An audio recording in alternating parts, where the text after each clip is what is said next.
बहुत समय पहले की बात है। एक बहुत ही खूबसूरत राज्य था जहां एक राजा रहता था। उस राज्य में ऊंचे ऊंचे पहाड़, हरे भरे मैदान और सुंदर झरने थे। राजा का एक बड़ा सा महल था जिसमें कई नौकर जाकर काम करते थे। सर्दियों की एक बहुत ठंडी रात थी। राजा अपने महल के बाहर बेचैनी से इधर उधर घूम रहा था। उसकी रानी को एक बच्चे को जन्म देना था। रात बहुत गहरी हो गई थी और राजा की घबराहट बढ़ती जा रही थी। तभी महल की एक दासी बाहर आई। उसके चेहरे पर दुख की छाया थी। वो राजा के पास आई और बड़े दुख के साथ बोली।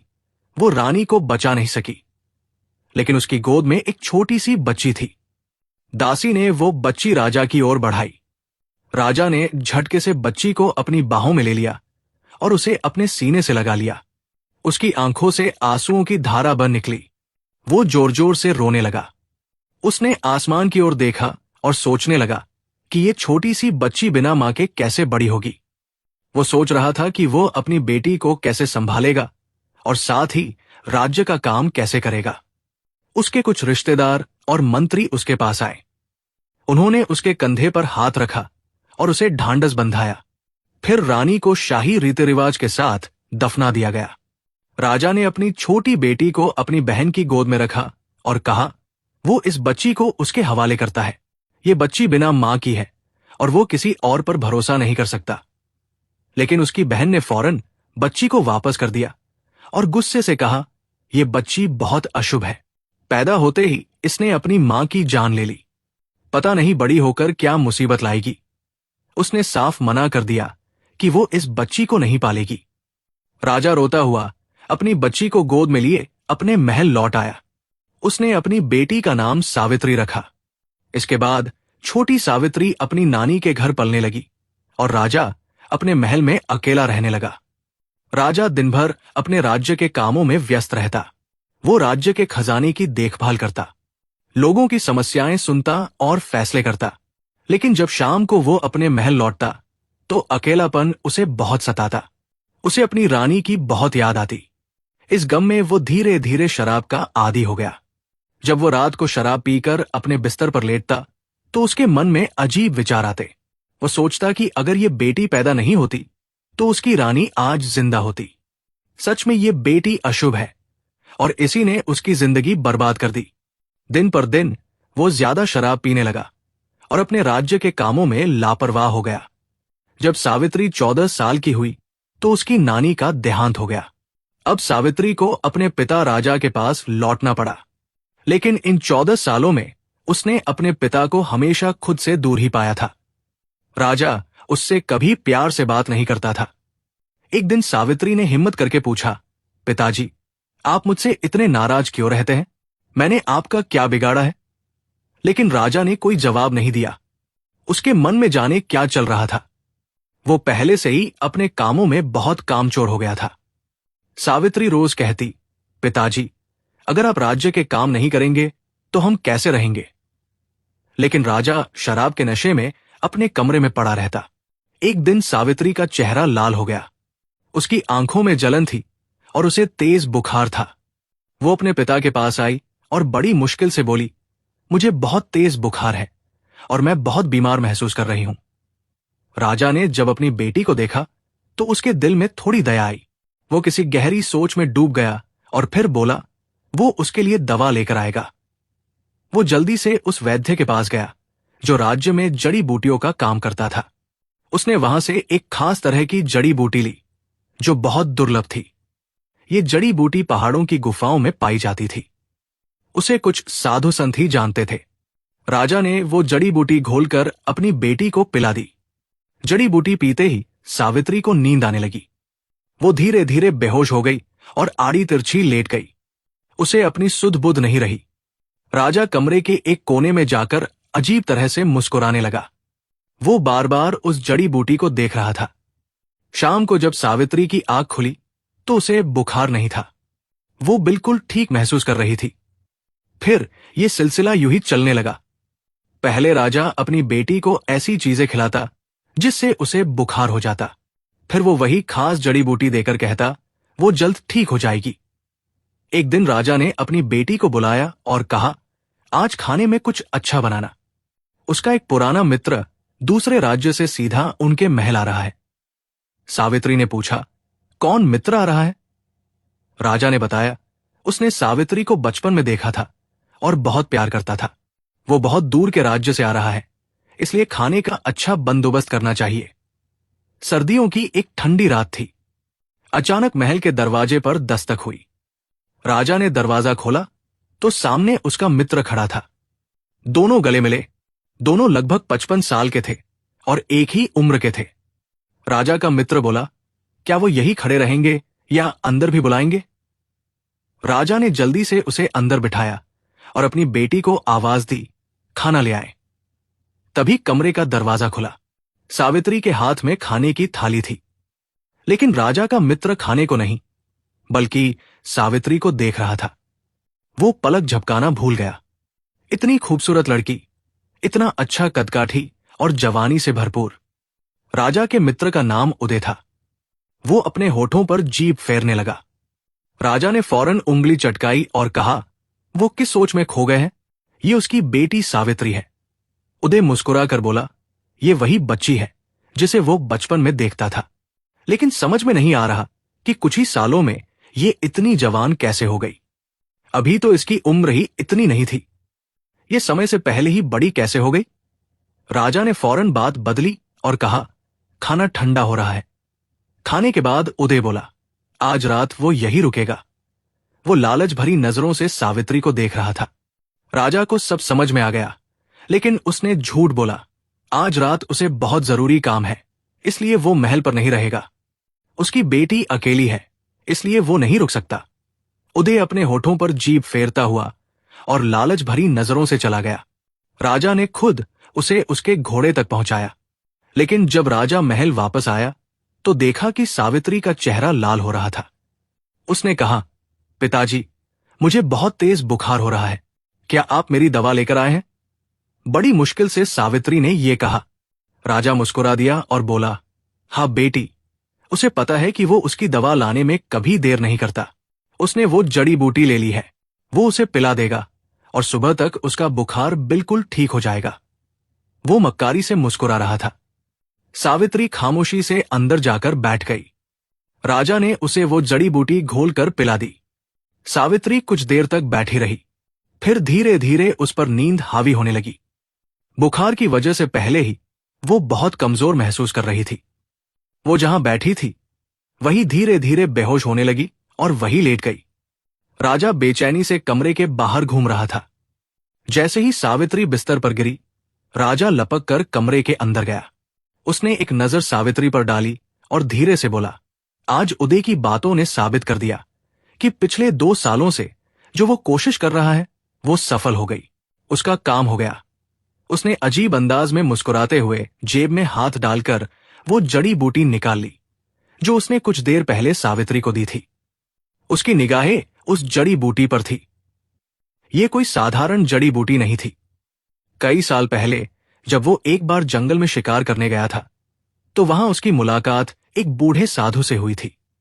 उस साधु ने उसे बताया था कि दुनिया में कुछ ऐसी दुर्लभ जड़ी बूटियां होती हैं जो किसी लड़की को दी जाएं तो वो समय से पहले जवान और खूबसूरत हो जाती है। 2 साल पहले ही राजा ने यही जड़ी बूटी अपनी बेटी सावित्री पर इस्तेमाल करनी शुरू कर दी थी। हर हफ्ते वह चुपके से उसे ऐसी चीजें खिला देता जिससे उसे बुखार हो जाता। वो बेचारी दर्द और बुखार से पूरा दिन तड़पती रहती और जब वो दवा के लिए कहती तो राजा मुस्कुराता हुआ वही जड़ी बूटी लाता और उसे देता। सुबह तक उसका बुखार भी उतर जाता, लेकिन उसके शरीर में अजीब बदलाव आने लगे थे। वो खुद हैरान थी कि इतनी जल्दी उसके शरीर में बदलाव क्यों हो रहे हैं। राजा ने सावधानी से उस जड़ी बूटी को खत्म कर दिया। अगली सुबह सावित्री जागी तो उसके शरीर में अजीब सा दर्द हो रहा था। वो नाश्ता बनाने लगी। तभी पास वाली महल की दासी बुलाने की आवाज आई। उसने कहा, थोड़ी चीनी दे दे, क्योंकि उनका सामान खत्म हो गया है। सावित्री ने खामोशी से चीनी का डिब्बा खोला और उनके लिए चीनी डालने लगी। दासी गहरी नजरों से उसे देख रही थी। उसने कहा, सावित्री दिन पर दिन खूबसूरत होती जा रही है। उसका कदकाठी देखो। उसका पिता उसे खिलाता भी कुछ नहीं। लेकिन उसका शरीर रोज खूबसूरत होता जा रहा है। उसकी अपनी बेटी थी जो सावित्री की उम्र की थी। दोनों एक ही दिन पैदा हुई थी, लेकिन वो तो अब भी छोटी सी बच्ची लगती है, जबकि दोनों 16 साल की है। पता नहीं सावित्री समय से पहले कैसे जवान हो गई, दासी उत्सुकता से पूछे जा रही थी। सावित्री परेशान होने लगी। ये बात वो अक्सर कहती रहती थी, लेकिन सावित्री को खुद भी नहीं पता था कि ये सब उसके साथ क्यों हो रहा है, क्यों वो समय से पहले एक जवान औरत के रूप में बदल रही है। उसने चीनी का बर्तन दासी के हाथ में दे दिया। कुछ देर बातें करने के बाद दासी अपने कमरे चली गई। अंदर राजा अभी तक सो रहा था। सावित्री थोड़ी देर इधर उधर घूमती रही। महल में सारा राशन खत्म हो चुका था। उसके पास पैसे भी नहीं थे। अब पिताजी को बताना जरूरी था। वो थोड़ी देर सोचती रही, फिर हार कर राजा के पास चली आई और उसके कंधे को हिलाया। राजा ऐसे उठा जैसे कोई बड़ी मुसीबत आ गई हो। वो गुस्से से बोला, क्या हुआ? सुबह सुबह क्यों उठा रही है? कितनी बार कहा है कि जब वो गहरी नींद से जागता है तो उसकी तबीयत खराब हो जाती है। उसने गुस्से में कहा, सावित्री बिल्कुल अपनी मां की तरह है। उसे भी यही पड़ा रहता था कि वो सुबह उठकर काम पर जाए। लेकिन सावित्री ने कहा, पिताजी, अगर आप इसी तरह महल में सोते रहे तो पैसे कहां से आएंगे? 1 महीना हो गया, आपने राज्य का काम भी छोड़ दिया है। अगर सुबह उठकर काम पर नहीं जाओगे तो महल कैसे चलेगा? राजा ने एकदम आंखें खोलकर उसे देखा और बोला, उससे नहीं होता ये सब। वो गुस्से से चिल्ला उठा। सावित्री खामोश हो गई। सारी जिंदगी उसकी मां और पिताजी की यही लड़ाई चलती रही थी। थोड़ी देर बाद राजा महल से बाहर निकल गया। उसका रुख राज्य के एक अमीर व्यापारी के घर की ओर था। जैसे ही वो घर में घुसा, सामने ही राज्य के सारे जुआरी लोगों की महफिल जमी हुई थी। वो भी उनके बीच शामिल हो गया। वे सब पक्के जुआरी थे और राजा भी उन्हीं का हिस्सा था। जुए और शराब की लत उसके पुराने रोग थे। राजा ने सोचा कि आज बड़ी बाजी लगाएगा। वो मन ही मन सोचते हुए जुआ खेलने लगा। उसकी जेब में कुछ नहीं था। उसने अपनी कलाई का कीमती कंगन दांव पर लगा दिया, लेकिन फिर भी वो जुए में हार चुका था। सामने बैठे वीरेंद्र प्रताप नाम के जुआरी ने हंसते हुए कहा, मैं तुम्हें तुम्हारी बेटी के बदले 1 लाख सोने के सिक्के देता हूं। अब तो ठीक है, अब तो मैं तुम्हारी बेटी को उठाकर अपने घर ले जा सकता हूं। राजा ने जल्दी से हाँ में सिर हिला दिया। फिर वीरेंद्र प्रताप, जो नशे में था, राजा के महल पहुंचा। उसने बेहोश पड़ी हुई सावित्री को उठाया और महल से बाहर निकल गया। बाहर उसका शानदार घोड़ा खड़ा था। घोड़े पर सावित्री को बिठाते ही उसने घोड़े को तेज दौड़ाया और चला गया। राजा के चेहरे पर एक अजीब मुस्कान खेल रही थी। वो अपने मन में बोला, इतनी आसानी से नहीं। वीरेंद्र प्रताप उसकी बरसों की मेहनत है। वो सिर्फ 1 लाख सोने के सिक्कों में नहीं जाने देगा। उसका रुख राज्य के खजाने की ओर था। शाम तक उसने पर्ची लिखवाकर सारे सोने के सिक्के जमा कर लिए। दूसरी ओर सावित्री की आंख खुली तो उसने खुद को एक शानदार कमरे में पाया। वो घबरा कर उठ बैठी। ये क्या है? उसका महल तो पुराना और टूटा फूटा था। ये कहां आ गई है? अचानक उसे याद आया कि बेहोश होने से पहले क्या हुआ था। राजा और वीरेंद्र प्रताप ने उसे पकड़ा था। फिर राजा ने उसे वो जड़ी बूटी पिलाई थी। एकदम से उसकी जान में जान आई। उसे अपने ही पिता से ये उम्मीद नहीं थी। उसका दिल चाहा कि वो फूट फूट कर रो दे। पिताजी ने उसके साथ ऐसा क्यों किया? पिताजी ने उसे किसी और के हाथों क्यों बेच दिया? वो बार बार यही सोच रही थी। तभी अचानक कमरे का दरवाजा खुला। वीरेंद्र प्रताप अंदर आया। आते ही उसने दरवाजा बंद किया और कुंडी भी लगा दी। अब वो भूखी नजरों से सावित्री को देख रहा था और उसकी तरफ बढ़ रहा था। सावित्री डर से कांपने लगी। उसने कहा, नहीं, उसे जाने दो। उसे अपने पिताजी के पास वापस जाना है। वीरेंद्र प्रताप ने एक जोरदार ठहाका लगाया और हंसते हुए बोला, उसका बाप खुद उसे उसके हाथों बेच चुका है, पूरे 1 लाख सोने के सिक्कों में। अब उसे कोई बचाने नहीं आएगा। सावित्री का दिल चाहा कि जमीन फट जाए और वो उसमें समा जाए। वीरेंद्र प्रताप उसके और करीब आ रहा था, लेकिन तभी अचानक दरवाजे पर दस्तक हुई। वीरेंद्र प्रताप गुस्से से बोला, अब इस समय कौन आ गया? उसने दरवाजा खोला। बाहर उसका नौकर खड़ा था। नौकर ने कहा, नीचे जरा जरूरी काम है, उसे आना पड़ेगा। वीरेंद्र प्रताप गुस्से में सावित्री को घूरते हुए बाहर निकल गया। सावित्री फिर अकेली रह गई। वो बहुत डर गई थी। तभी अचानक खिड़की पर दस्तक हुई। सावित्री ने घबरा कर देखा। ये खिड़की घर के पीछे की तरफ खुलती थी। दस्तक के साथ अगली बार आवाज भी आई। सावित्री ने सुना कि कोई बोल रहा था, सावित्री, दरवाजा खोलो, मैं हूं तुम्हारा पिताजी। सावित्री चौंक गई। उसने आगे बढ़कर खिड़की खोली। सच में वह राजा था। वो उसे खामोश रहने का इशारा कर रहा था। सावित्री को एक जोरदार झटका लगा। राजा ने कहा, जल्दी बाहर आओ, वो उसे यहां से निकालने के लिए आया है। राजा ने उसका हाथ पकड़कर उसे खिड़की से बाहर निकालने की कोशिश की। सावित्री डरी हुई तो थी, लेकिन फिलहाल वो किसी भी तरह वीरेंद्र प्रताप से बचना चाहती थी। यहां उसे बेहद डर महसूस हो रहा था। राजा ने उसे बाहर निकाला। वहां एक घोड़ा खड़ा था। सावित्री ने पूछा, पिताजी, आप मुझे कहां ले जा रहे हैं? उसे अब तक यकीन नहीं हो रहा था कि राजा उसे वीरेंद्र प्रताप के हाथ बेच सकता है। राजा उसे घोड़े पर बिठाते हुए धीमे स्वर में बोला, वीरेंद्र प्रताप उसका मित्र है। गलती से उसके हाथों वीरेंद्र प्रताप का कोई नुकसान हो गया था, जिसकी वजह से उसने सावित्री को पाने की शर्त रख दी थी। उसने समय के लिए हाँ तो कह दी थी, लेकिन जैसे ही उसे मौका मिला वो उसे छुड़ाने के लिए आ गया। घोड़ा तेज तेज दौड़ रहा था और राजा ये सब बोले जा रहा था। सावित्री की आंखों से आंसू बहने लगे। वो अपने पिता के बारे में गलत सोच रही थी।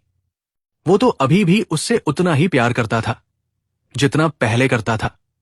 फिर राजा घोड़ा दौड़ाते हुए अपने उस राज्य से कहीं दूर निकल आया। हरे भरे मैदान की जगह रेगिस्तान जैसा इलाका आ गया। दूर दूर तक सिर्फ रेत के टीले, सूखे मैदान और झाड़ियों के सिवा कुछ भी नहीं था। सावित्री अपनी चादर को खुद पर लपेटे डरी हुई बैठी थी। राजा एक शब्द बोले बिना घोड़ा दौड़ाता गया। घोड़ा रुका तो सावित्री चौंक गई। उसने पूछा, ये किसका घर है पिताजी? लेकिन राजा अब खामोश था। उसने घोड़े से उतरकर सावित्री का हाथ पकड़ा और उसे नीचे उतार लिया। सावित्री ने सामने का दृश्य देखा तो उसके पैरों तले से जमीन निकल गई। वो अच्छी तरह पहचान सकती थी कि उसका पिता उसे कहां ले आया है। छोटे छोटे कतार में बने हुए घर थे जो 2-2, 3-3 मंजिलें थे। नीचे हर घर का दरवाजा खुला हुआ था।